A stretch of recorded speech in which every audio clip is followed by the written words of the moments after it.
Al-Farabi begins his philosophy with a deep concern about order, not just the order of the universe, but the order of human life, knowledge, and society. He looks at the world and sees confusion, disagreement, and instability, and he asks a question that becomes central to everything that follows. If the universe itself is structured with precision and intelligence, why do human beings struggle to live in harmony with that order? What is missing between the structure of reality and the way people think, act, and organize their lives? He does not begin with politics or ethics directly, but with a deeper foundation, the nature of existence itself. For him, everything must start from understanding what is most real and most fundamental. Without that, no system of thought can remain stable. He draws from earlier philosophical traditions, especially those that focused on reason and structure, but he reshapes them into something that aims not only to explain reality, but to guide human life within it. At the center of his thought is the idea that existence is not equal at all levels. There is a hierarchy, a structure in which some things depend on others, and ultimately everything depends on a first source that does not depend on anything else. This first source is not just another object or being within the world. It is necessary, meaning it cannot not exist. Everything else is contingent, meaning it exists but could have been otherwise. This distinction changes how reality is understood. The world is not a collection of independent things. It is a system where everything flows from a primary cause. This cause is not physical, not limited, not divided. It is pure existence, complete and without deficiency. From it, everything else derives its being. But this does not happen through a sudden act or a simple creation. Al-Farabi describes existence as unfolding in a structured way through a process of emanation. From the first source comes a second level of existence, and from that another, and so on, forming a chain of being where each level reflects the one above it while also introducing new limitations. This structure creates a layered universe. At the highest level is pure intellect, completely unified and perfect. As existence flows downward, it becomes more complex and more divided. Intellect gives rise to multiple levels of understanding and eventually to the physical world, where change, imperfection, and instability appear. This does not mean the lower levels are meaningless. They are still part of the same structure, still connected to the source. But they are less complete, less unified, and more dependent. Within this system, human beings occupy a unique position. They exist at the boundary between the physical and the intellectual. They have bodies, which belong to the changing world, but they also have minds, which have the potential to connect with higher levels of understanding. This potential becomes central to Al-Farabi's philosophy. A human being is not defined only by what they are, but by what they can become. The mind is capable of development. It can move from confusion to clarity, from ignorance to knowledge, from scattered perception to structured understanding. He describes the human intellect as something that begins in a potential state. It does not start with full knowledge. It has the capacity to know, but that capacity must be developed. Through learning, reflection, and engagement with the world, the mind gradually becomes actual, turning its potential into real understanding. But this process is not isolated. It does not happen entirely from within the individual. There is a higher level of intellect, often described as an active intellect, that plays a role in this development. This active intellect is not part of any one individual. It exists at a higher level of the structure of reality, and it provides the conditions for human understanding to become actual. In this way, knowledge is not just a personal achievement. It is a connection between the human mind and a larger intellectual order. When a person understands something clearly, they're not simply organizing their own thoughts. They're aligning their mind with a structure that exists beyond them. This gives knowledge a deeper significance. It is not just useful, it is transformative. As the mind becomes more aligned with higher levels of understanding, the person becomes more complete. Their thinking becomes more stable, more coherent, and more capable of guiding action. From here, Al-Farabi moves into the question of how individuals should live together. If the goal of human life is to develop the intellect and reach a higher level of understanding, then society must be structured in a way that supports this goal. A disordered society makes this development difficult. A well-ordered society makes it possible. He describes the ideal society as one that is organized around knowledge and purpose. It is not simply a group of people living together, but a coordinated system where each part contributes to a common goal. This goal is not wealth, power, or survival alone, but the fulfillment of human potential through knowledge and understanding. In such a society, leadership becomes extremely important. The leader is not just someone who holds power. They must possess knowledge, wisdom, and the ability to guide others toward the right way of living. The ideal leader understands the structure of reality and can translate that understanding into practical guidance for society. This creates a connection between philosophy and politics that is very strong. Philosophy is not just theoretical. It provides the foundation for how society should be organized.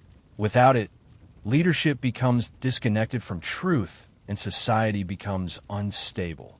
At the same time, Al-Farabi recognizes that not everyone reaches the same level of understanding. People differ in their abilities, their knowledge, and their roles within society. This does not mean inequality in a simple sense, but a differentiation of function. Each person contributes in a way that matches their capacity, and the harmony of society depends on this coordination. Language, symbols, and even religion play a role in this system. Not everyone can grasp complex philosophical ideas directly. For many people, truth is communicated through images, stories, and symbols that express deeper meanings in a form that can be understood more easily. This does not make those expressions false. They are different ways of conveying the same underlying reality, adapted to different levels of understanding. In this way, philosophy and symbolic expression are not opposed but connected. As all of these elements come together, a picture begins to form. Reality is structured, flowing from a necessary source through different levels of existence. Human beings are part of this structure, capable of rising toward higher understanding.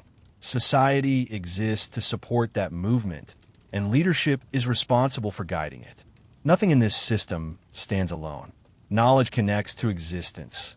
Existence connects to society, and society connects back to the development of the individual. Everything is part of a single, ordered whole, where the ultimate goal is not just to exist, but to understand, and through understanding, to live in alignment with the deeper structure of reality.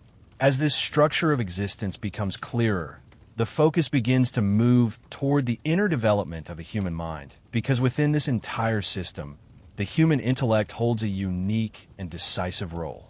It is not simply a passive receiver of information, nor is it complete from the beginning. It exists first in a state of potential, capable of knowing but not yet fully actualized. This potential is not empty. It is a readiness, a capacity that can be shaped and developed through engagement with the world and through alignment with higher levels of understanding. The movement from potential to actuality is gradual and layered. At first, the mind encounters the world through the senses.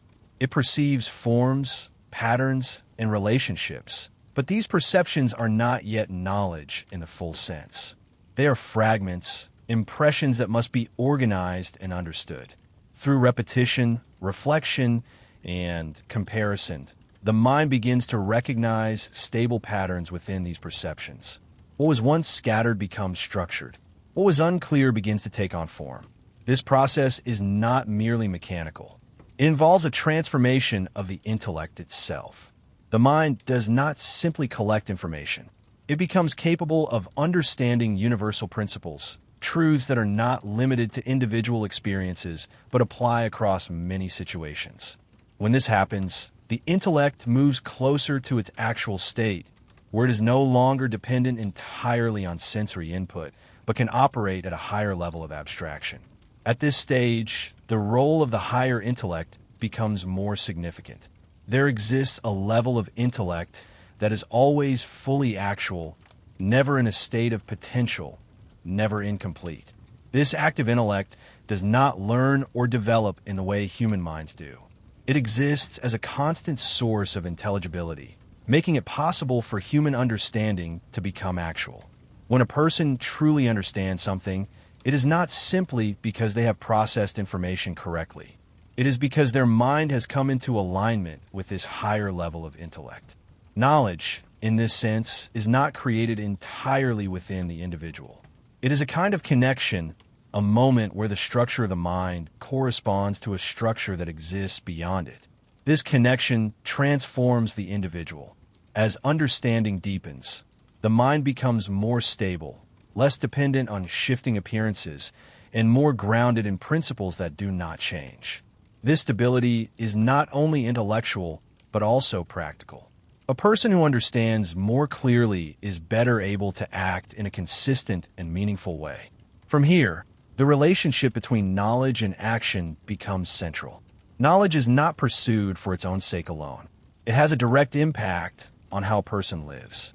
A disordered mind leads to disordered action. A clear and structured mind leads to purposeful and balanced behavior. This connection extends beyond the individual into the structure of society. If human beings are meant to develop their intellect and reach higher levels of understanding, then the environment in which they live must support this development. A society that is disorganized, driven only by immediate desires or conflicts, makes it difficult for individuals to achieve clarity. In contrast, a well-ordered society creates the conditions in which intellectual and moral development can take place. The idea of an ideal society now becomes more defined. It is not simply a place where basic needs are met or where power is distributed in a particular way. It is a system designed to guide individuals toward their highest potential. Every part of it has a role, and these roles are not random. They are based on the abilities and capacities of individuals. Some people are more capable of understanding complex principles, while others are more suited to practical tasks. This differentiation is not a flaw, but a necessary feature of a functioning system. Just as the parts of a living organism perform different functions while contributing to the life of the whole, the members of a society must perform different roles while contributing to a shared goal. At the center of this structure is leadership, which for Al-Farabi carries a weight far beyond simple authority. The leader must possess not only practical skill, but deep understanding. They must grasp the structure of reality, the nature of human development, and the purpose of society itself. Without this knowledge, leadership becomes disconnected from truth and turns into mere control. The ideal leader is both a philosopher and a guide, someone who understands the highest principles and can translate them into forms that others can follow. This requires not only intelligence, but also the ability to communicate, to express complex truths in ways that different people can understand. This is where the role of symbolic expression becomes essential. Not everyone can grasp abstract philosophical ideas directly.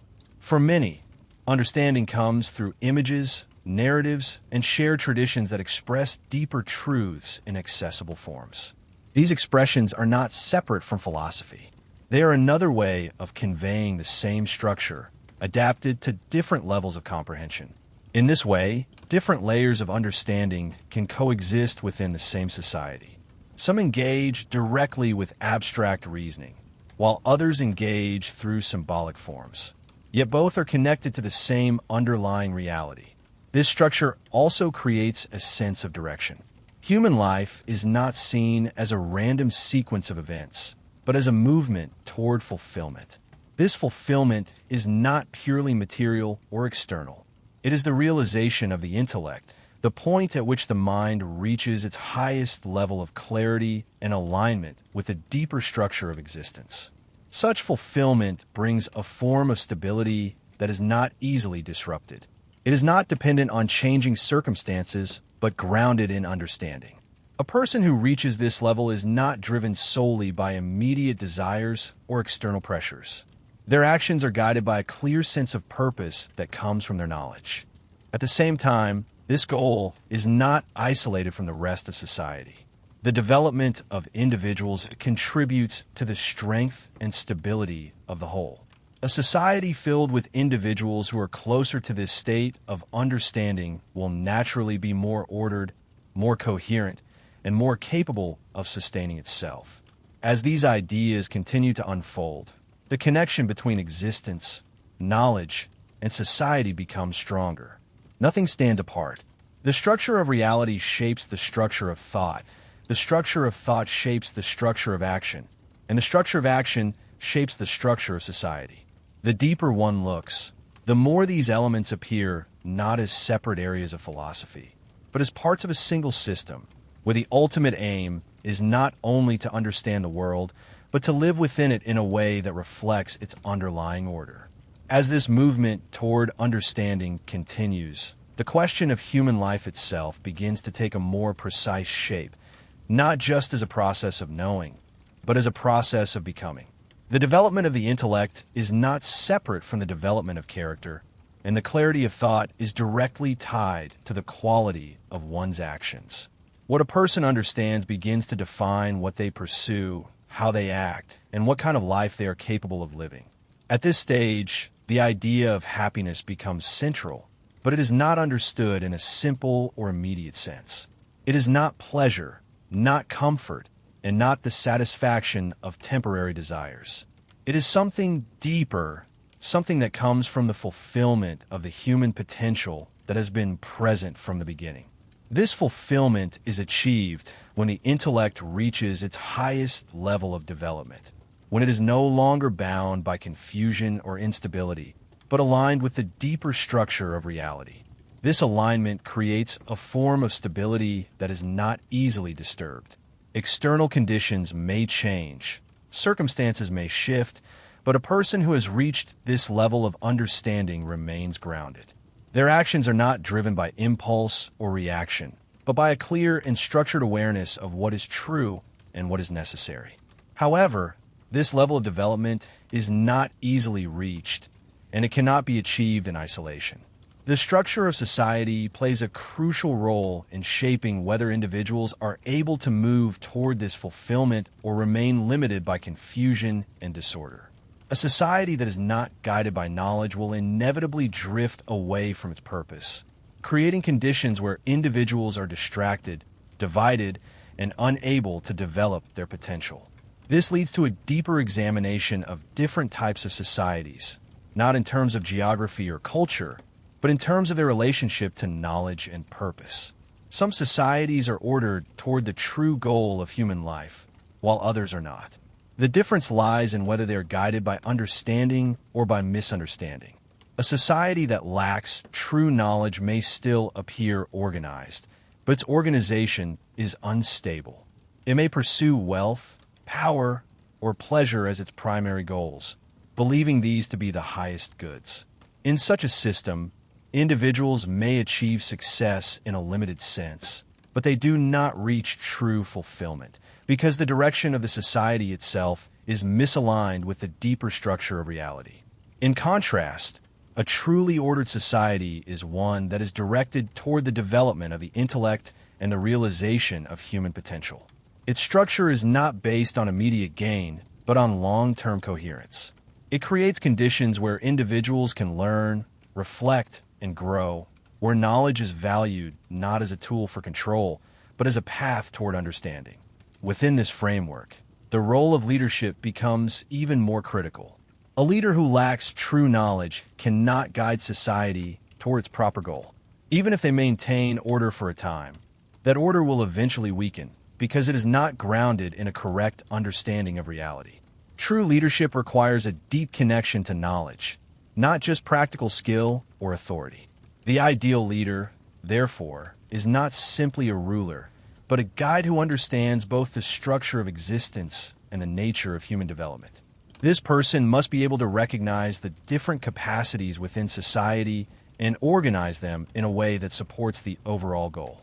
They must also be able to communicate effectively, translating complex truths into forms that can be understood at different levels. This communication is not limited to direct instruction. It includes the use of symbols, narratives, and share practices that allow individuals to engage with deeper truths even if they cannot grasp them abstractly. In this way, the structure of society becomes layered, with different forms of understanding coexisting and supporting one another. At the same time, this layered structure introduces the possibility of error. Not all societies maintain their alignment with truth. Some drift away, either through misunderstanding or through the influence of individuals who pursue limited goals at the expense of the whole. These societies may still function for a time, but their internal coherence gradually weakens. The difference between a well-ordered society and a disordered one is not always immediately visible. Both may have systems, rules, and institutions, but the difference lies in their direction. One moves toward the fulfillment of human potential, while the other moves away from it, even if it appears stable on the surface. This distinction also applies at the level of the individual. A person may appear successful according to external measures, but if their life is not aligned with the development of the intellect, that success remains incomplete. True fulfillment requires a deeper alignment, one that connects knowledge, action, and purpose into a coherent whole. As this alignment develops, the individual begins to act in a more integrated way. Their thoughts, choices, and actions are no longer in conflict. There is a consistency that emerges not from rigid rules, but from a clear understanding of what is necessary. This consistency allows for a more stable and meaningful form of life. At the same time, this does not eliminate complexity or difficulty. The world remains layered, and understanding is always partial. But the presence of a clear direction allows a person to navigate this complexity without becoming lost in it. They are able to distinguish between what is essential and what is secondary, between what contributes to their development and what distracts from it. This ability becomes one of the defining features of a developed intellect.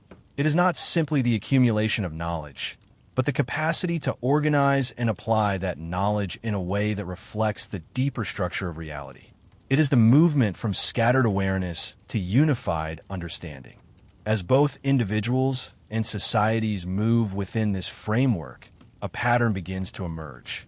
Development is not random. It follows a direction, moving from potential to actuality, from confusion to clarity, from fragmentation to coherence. This movement is not forced from outside, but arises from the nature of the system itself. The more this is understood, the more human life appears as part of a larger process, one that connects existence, knowledge, and action into a single unfolding structure. Each level supports the others, and the success of the whole depends on the alignment between them. In this way, the path toward fulfillment is not separate from the structure of reality. It is an expression of it, a continuation of the same order that begins at the highest level of existence and extends downward into the world of human experience, guiding it, shaping it, and giving it direction even when that direction is not fully recognized. As this understanding reaches its fullest depth, everything begins to come together into a single vision where existence, knowledge, and human life are no longer separate questions, but parts of the same continuous structure. What began as an inquiry into the nature of reality now reveals itself as a complete path, one that moves from the highest level of existence down into the practical conditions of human life, and then back upward again through the development of the intellect. At the highest level, existence is unified, necessary, and complete, requiring nothing beyond itself. From this source, all other levels unfold in a structured and ordered way, each carrying something of that original unity, while also introducing limitation and division. This movement does not break the connection between levels. Instead, it creates a system where everything remains linked, even as it becomes more complex and varied. Within this system, the human being stands at a point of transition, neither purely material nor fully intellectual. The human condition is defined by the possibility of movement. A person can remain at the level of confusion and fragmentation, guided only by immediate perception and desire, or they can move toward clarity, developing the intellect and aligning themselves with the deeper structure that governs all things. This movement is not automatic. It requires effort, reflection, and the right conditions. It depends on education, on guidance, and on a social environment that supports rather than obstructs the development of understanding. Without these conditions, the potential of the intellect remains unrealized, and life becomes limited to surface experience. At the same time, the responsibility for this movement does not lie only with the individual. It is also embedded in the structure of society itself. A society that understands its purpose will organize itself in a way that supports the development of its members. It will recognize that the ultimate goal is not simply survival or prosperity, but the realization of human potential through knowledge and understanding. Such a society is not defined by external order alone, but by its internal coherence. Its institutions, its forms of communication, and its leadership all work together toward a common aim. Knowledge is not isolated in a small group, but distributed in forms that can reach different levels of understanding. Some engage directly with abstract reasoning, while others engage through symbols, narratives, and share practices that carry the same meaning in a different form. This layered structure does not divide society. It allows it to function as a whole. Each level contributes in its own way, and each depends on the others.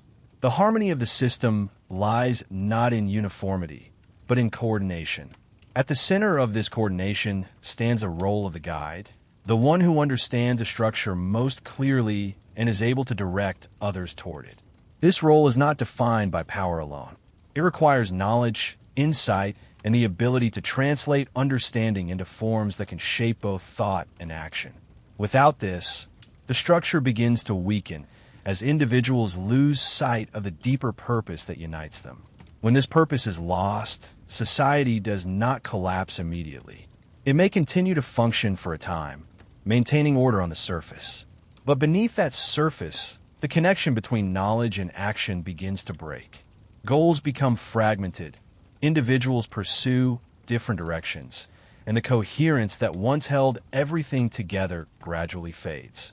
In contrast, when a connection is maintained, a different kind of stability emerges. It is not rigid or unchanging, but dynamic and self-sustaining. Individuals continue to develop, knowledge continues to grow, and society adapts without losing its direction. This kind of stability is rooted not in control, but in understanding. At the level of the individual, this same pattern appears. A person who develops their intellect does not become separate from the world, but more deeply connected to it. Their understanding allows them to see the relationships between things, to recognize patterns, and to act in a way that reflects the structure of reality rather than opposing it. This creates a form of unity within the individual. Thought, action, and purpose begin to align. There is less conflict between what one knows and what one does. This alignment does not remove difficulty, but it provides a clear direction through it. Over time, this alignment leads to a form of fulfillment that is not dependent on external conditions. It arises from the realization of what the human intellect is capable of becoming.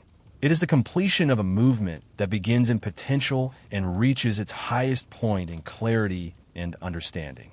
This fulfillment is not isolated from the rest of the system. It reflects the same structure that exists at every level. Just as the universe unfolds from a unified source into complexity, the individual mind unfolds from potential into clarity. And just as the structure of reality remains coherent despite its complexity, a developed mind remains stable despite the changing conditions of life. In the end, what emerges is a vision of existence as a continuous and ordered whole, where every level is connected, where every part has a role, and where the ultimate aim is not simply to exist, but to understand and to live in accordance with that understanding. It is a world where knowledge is not separate from life, but its foundation, and where the path of the intellect is also the path toward a more complete and coherent way of being. Al-Farabi was born around 872, at a time when the world was quietly undergoing one of the most important intellectual transformations in history. Knowledge was no longer confined to isolated traditions.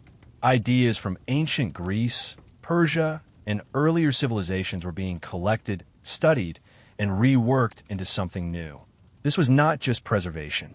It was a reconstruction of how human beings understand truth, society, and the purpose of life itself. He emerged within this environment as someone who would not be satisfied with learning individual subjects in isolation. From the very beginning, his direction was different. He was not looking to master a single field.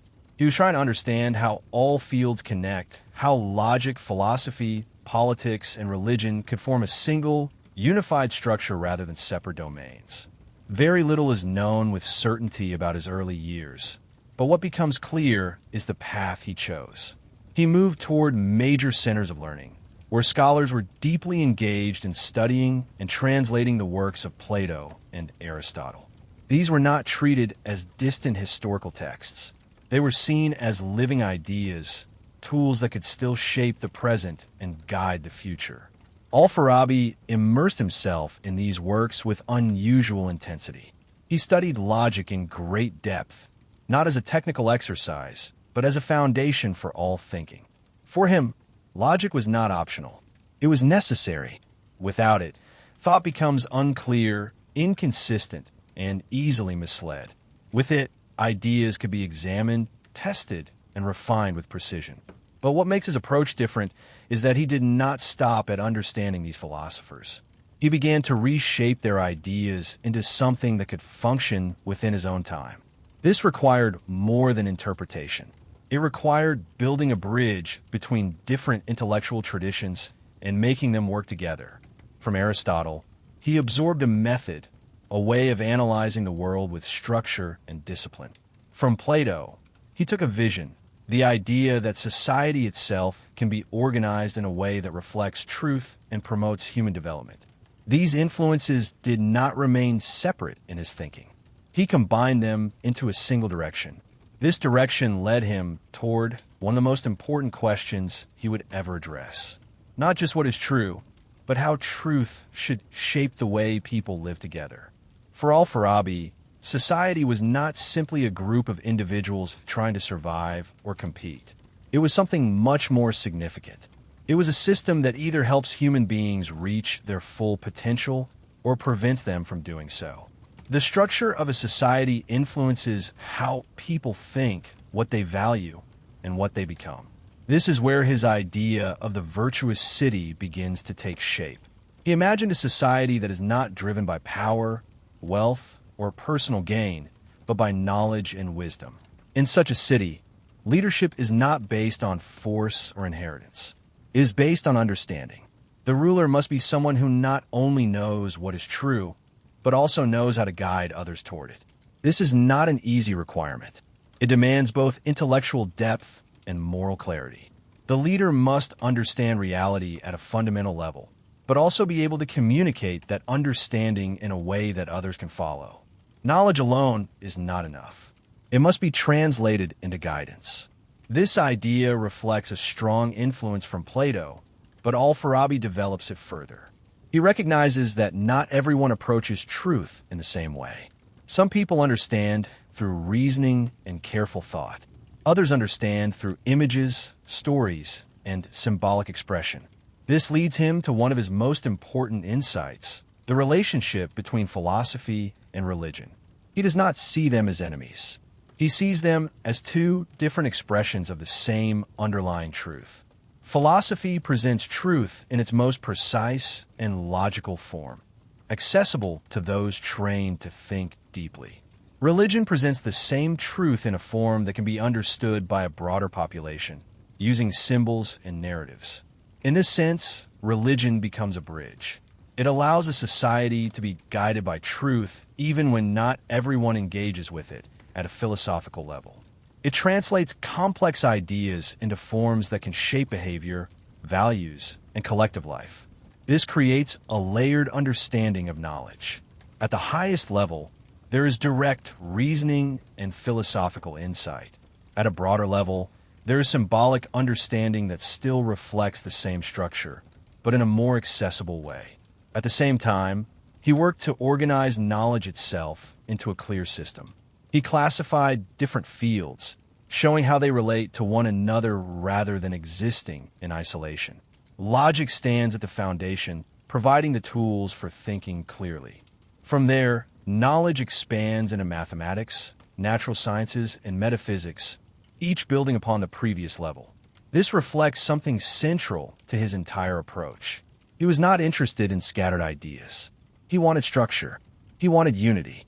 He wanted a system where everything connects, where understanding in one area supports understanding in another. By this stage, his philosophy had already taken on a clear identity. It was not simply a continuation of earlier thinkers. It was a synthesis, a new construction that brings together logic, philosophy, religion, and politics into a single framework. And within that framework lies a powerful idea. That truth is not just something to be discovered in isolation. It is something that must shape how people live, how societies are built, and how human potential is realized. As his thinking continued to develop, what began to take clearer shape was the depth of his ambition. He was not simply describing an ideal society in abstract terms. He was trying to explain how such a society could actually function, how it could be sustained, and what kind of structure would be required to hold it together over time. This pushed his philosophy beyond general ideas and into a more detailed analysis of human behavior, knowledge, and social organization. At the center of this development was his understanding of human nature. He did not see individuals as isolated beings who can fully develop on their own. Instead, he believed that human beings are naturally dependent on one another. No single person can achieve fulfillment in isolation. People require cooperation, shared knowledge, and structured relationships in order to reach their full potential. This idea becomes the foundation of his political philosophy. A society is not optional. It is necessary, but not every society leads to the same outcome. The way a society is organized determines whether individuals move toward fulfillment or away from it. He begins to distinguish between different types of societies, not all of which are equal. Some societies are built around misunderstanding, where people pursue goals that do not actually lead to true well-being. These societies may appear successful on the surface, focused on wealth, power, or pleasure, but they lack a deeper structure that guides individuals toward genuine development. In contrast, the virtuous city is organized around correct understanding. Its purpose is not simply to maintain order or provide basic needs, but to guide its members toward a higher form of life, one shaped by reason and clarity. This distinction introduces a kind of philosophical tension. Most societies do not meet the standard of the virtuous city. They fall into what he describes as deficient forms, where leadership lacks true knowledge, and where the direction of the society is shaped by incomplete or distorted views of reality. This raises an important question. If most societies are structured in this way, how can a virtuous one emerge at all? His answer returns to the role of leadership. The structure of a society depends heavily on those who guide it. If the leader lacks understanding, the society will reflect that limitation. If the leader possesses both knowledge and the ability to communicate it, the society has the potential to move in a different direction. But this requirement is extremely demanding. The ideal leader, in his view, must combine qualities that are rarely found together: intellectual depth, moral integrity, practical wisdom, and the ability to translate complex truths into forms that others can understand. This is not simply a ruler. It is someone who operates at the highest level of both thought and character. At this point, his philosophy begins to connect more deeply with his understanding of knowledge itself. He does not treat knowledge as something static, something that is simply stored or transmitted. He sees it as something that must be actively developed, refined, and structured. He places a strong emphasis on education, not just as a process of learning facts, but as a process of shaping the mind. Education must guide individuals from basic understanding toward more refined forms of thinking. It must develop the ability to reason, to distinguish between appearance and reality, and to align actions with knowledge. This makes education central to the stability of the virtuous city. Without it, even a well-structured society would begin to decline as individuals lose the ability to maintain clarity in their thinking. At the same time, he continues to refine his view of the relationship between philosophy and religion. While he sees them as expressions of the same truth, he becomes more precise about how they function differently within society. Philosophy, in his view, is exact and demonstrative. It seeks truth through reasoning and requires a high level of intellectual discipline. Religion, on the other hand, communicates through representation. It uses images, stories, and symbolic language to convey ideas that might otherwise be too complex for general understanding. This does not make religion inferior. It makes it necessary. A society cannot function if truth remains accessible only to a small group of thinkers. It must be expressed in a way that can guide the entire population. But this also introduces a challenge. If the symbolic representation becomes disconnected from the underlying truth, it can lead to misunderstanding. Religion, in this sense, must remain aligned with philosophical insight in order to function properly. This alignment becomes one of the key responsibilities of leadership. The ruler must not only understand truth at a philosophical level, but also ensure that its representation within society remains accurate and effective. As his system becomes more detailed, he also expands his classification of knowledge. He does not treat different fields as isolated areas of study. He shows how they relate to one another in a structured way. Logic remains the foundation, providing the tools for clear thinking. Language plays a crucial role, shaping how ideas are expressed and understood. Mathematics introduces precision and structure. Natural sciences explore the patterns of the physical world, and metaphysics addresses the most fundamental questions about existence and reality. This organization reflects his broader goal of unity. Knowledge is not fragmented. It is interconnected, with each part supporting and reinforcing the others. By this stage, his philosophy has moved beyond general vision into a structured system that connects individual development, social organization, and the pursuit of truth. It offers not just an ideal, but a framework for understanding why that ideal is difficult to achieve and what conditions are necessary to approach it. And within that framework lies a deeper realization. A society cannot be separated from the way its people think. The structure of the city reflects the structure of the mind. If understanding is unclear, the society will be disordered.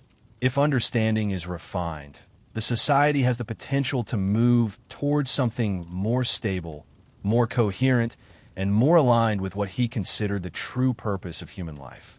As his philosophy continued to deepen, what became increasingly clear was that he was not only describing how a virtuous society should be structured, but also why most societies fail to reach that level.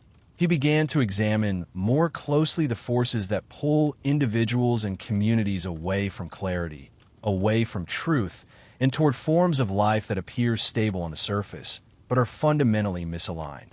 He recognized that human beings do not naturally move toward higher understanding without guidance. Left on their own, people tend to follow what is immediate, what is visible, what brings quick satisfaction. This is not because they are incapable of understanding, but because the path toward deeper knowledge requires effort, discipline, and direction. Without a structure that supports this development, most individuals remain within limited perspectives. This insight led him to describe different types of imperfect societies in more detail. Some are driven primarily by the pursuit of wealth, where success is measured only by accumulation. Others are driven by power, where dominance and control become the central goals. There are also societies focused on pleasure, where immediate satisfaction takes priority over long-term development. Each of these forms, in his view, represents a partial understanding of what human life could be. They focus on one aspect and elevate it above all others, creating imbalance. What makes them deficient is not that they are entirely false, but that they are incomplete. They fail to integrate knowledge, ethics, and purpose into a unified direction. This analysis adds a new layer to his philosophy. The virtuous city is no longer just an ideal to aim for. It becomes a contrast, a standard against which all other societies can be evaluated. It shows not only what is possible, but also what is missing in the structures that already exist. At the same time, he began to explore more deeply how individuals move from one level of understanding to another. This process is not automatic. It requires transformation, a gradual shift in how a person sees the world, how they think, and how they act. Education, in this sense, becomes more than instruction. It becomes a form of guidance that shapes perception itself. A person must learn to move beyond appearances, to question what seems obvious, and to develop the ability to reason independently. This is a slow process, and not everyone completes it to the same degree. He also emphasized the importance of imitation and influence. People often learn not just through direct teaching, but by observing others. This makes the role of leadership even more significant. A leader does not only give orders or establish rules. A leader sets a pattern, a way of thinking and acting that others begin to follow, often without realizing it. This creates a kind of chain effect within society. If those at the top are guided by clarity and understanding, that influence spreads downward. If they're guided by confusion or self-interest, that too becomes reflected throughout the structure. At this stage, his thinking about religion becomes even more refined. He begins to emphasize how powerful symbolic systems can be in shaping behavior and belief. Symbols, stories, and rituals are not neutral. They create a framework through which people interpret the world. When these symbols are aligned with truth, they guide individuals toward a more coherent and meaningful life. But when they become distorted or disconnected from their original purpose, they can reinforce misunderstanding. This makes the relationship between philosophy and religion not just a matter of theory, but a matter of social stability. He does not reject symbolic systems. He recognizes their necessity, but he insists that they must remain grounded in a deeper level of understanding, or they risk becoming empty forms that guide people in the wrong direction. At the same time, he continued to refine his understanding of happiness, which he saw as the ultimate goal of human life. But happiness, in his view, is not simply pleasure or comfort. It is a state that comes from the development of the mind, from achieving a level of understanding that aligns a person with truth. This kind of fulfillment is not immediate. It requires effort, learning, and a gradual movement toward clarity. It is also not purely individual. A person's ability to reach this state is shaped by the society in which they live. If the society supports growth and understanding, individuals have a greater chance of reaching it. If it does not, that path becomes much more difficult. This brings his philosophy back to its central connection between individual and society. One cannot be fully understood without the other. A well-ordered society supports the development of individuals, and developed individuals contribute to the stability of the society. The two are constantly influencing each other. As his system became more complete, it began to show a kind of internal balance. It acknowledges human limitations, the tendency toward distraction, the difficulty of maintaining clarity, but it also presents a structure through which those limitations can be addressed. It does not assume that perfection is easily achieved. Instead, it provides a way of understanding why it is difficult and what conditions might make it possible. By this stage, his philosophy stands as both an analysis and a guide. It explains the structures that shape human life, and it offers a direction for how those structures might be improved. It does not promise that a perfect society will exist, but it makes clear that without knowledge, without guidance, and without a connection to deeper understanding, societies will continue to fall into the same patterns, repeating forms of imbalance in different ways. And within that realization lies a quiet but powerful implication. The condition of a society is not accidental. It reflects the level of understanding that guides it. Change, therefore, does not begin only with external structures, but with the way truth is understood, expressed, and lived within the minds of those who shape it. as his life moved further into its later years. What becomes most striking is not just the structure of his philosophy, but the scale of what he was trying to hold together. By this point, he was no longer simply writing about knowledge or leadership or religion as separate subjects.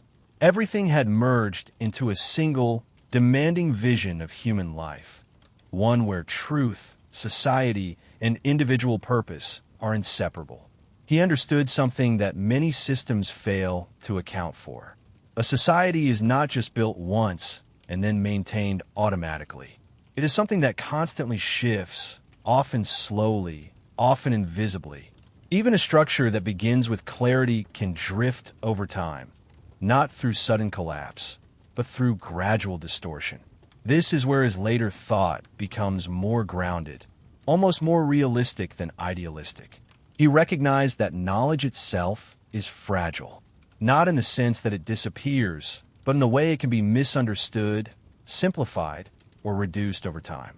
What begins as deep insight can become surface-level belief. What begins as structured reasoning can turn into repetition without understanding. And when that happens, the entire foundation of a society begins to weaken, even if everything on the surface appears stable. This is especially true in the relationship between philosophy and religion, something he spent much of his life trying to balance. At its highest level, religion reflects truth through symbols. It translates complex ideas into forms that guide behavior and give structure to life. But over time, those symbols can lose their connection to the deeper understanding they were meant to represent. When that connection weakens, something subtle begins to change. People continue to follow forms, rituals, and beliefs, but without clarity. The structure remains, but the meaning fades. And once meaning fades, direction becomes uncertain, even if no one immediately notices it. He saw this not as a rare event, but as something that happens naturally over time. Systems do not remain pure. They shift as they are passed from one generation to the next. Each transmission introduces the possibility of distortion, simplification, or misinterpretation.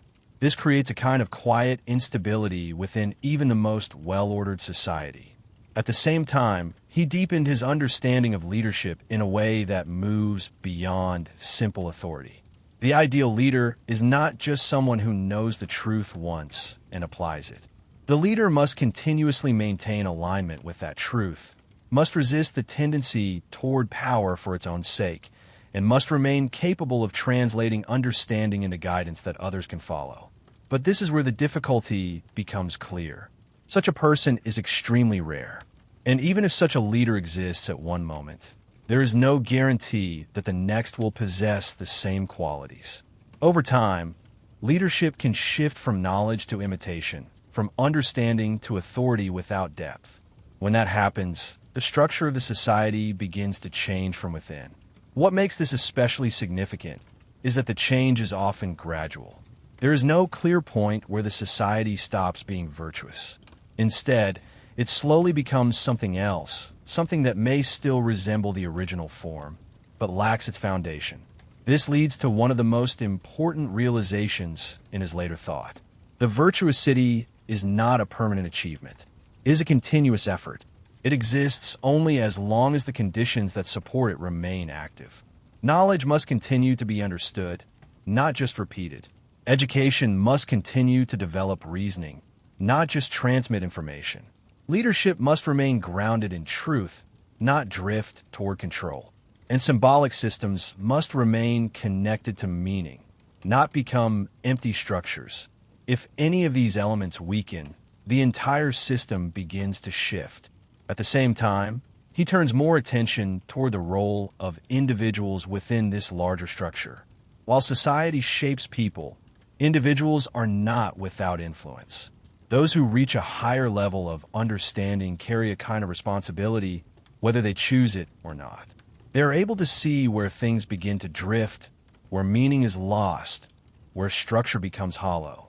And this creates a tension, because seeing clearly does not always mean having the power to change what is happening. This introduces a more human dimension into his philosophy. It is no longer just about ideal structures, but about real conditions where clarity exists alongside limitation, where understanding does not always lead to control, and where the gap between what is known and what can be done becomes part of the experience itself. He also continues refining his idea of happiness, bringing it to its most complete form. Happiness, in his system, is not comfort, not pleasure, not even success in the ordinary sense. It is alignment. Alignment between understanding and action, between what a person knows and how they live, between the structure of the mind and the structure of the world around them. When this alignment exists, there is a form of stability that does not depend on external conditions alone. But when it is absent, even a life that appears successful can feel incomplete or unstable. This idea reinforces something central to his entire philosophy. External structure and internal clarity cannot be separated. A disordered society makes alignment difficult. A disordered mind makes it impossible. As his life approached its end, there is no sign that he moved away from these conclusions. If anything, they became more integrated, more connected, more reflective of a system that had been built carefully over time. He died around 950, leaving behind a legacy that would not always be immediately recognized in its full depth. His work would influence later thinkers, shaping discussions about reason, religion, politics, and the structure of knowledge itself. But what he leaves behind is not just influence. It is a framework that continues to feel relevant because it does not depend on a specific time or place. It speaks to something constant, that the condition of a society reflects the level of understanding that guides it. That knowledge is not enough unless it is lived. That structure without meaning eventually becomes empty. And that clarity, once lost, is not easily restored. In the end, his philosophy does not give a simple solution. It gives a demanding awareness that a well-ordered life, whether individual or collective, is not something that happens once and remains fixed. It must be sustained continuously through thought, through action, and through the constant effort to keep truth connected to the way life is actually lived. And once that connection begins to fade, the change does not announce itself. It happens quietly, gradually, until what once had depth becomes something that only looks the same from the outside, while inside, it has already become something else entirely.